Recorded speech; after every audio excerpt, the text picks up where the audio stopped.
نعم. كيس عصير يا جماعه. هنجرب البخت اللي بيكسب فلوس. المفروض ان البخت دوت بيكسب لحد 100 جنيه، فهنشوف الكلام ده صح ولا لا. ويلا بينا نفتح اول كيس. اوه، كسبنا رافاييلو يا جماعه. كسبت رافاييلو في اول كيس. تعالوا بقى نجرب القلبس ده.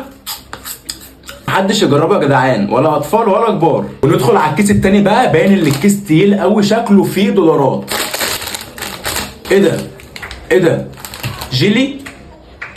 وريحتها وحشه قوي يا جماعه، تحس ان هي ريحتها حمضانه جدا. هنجرب تاني كيس، يا رب نلاقي بقى فيه فلوس يا جدعان.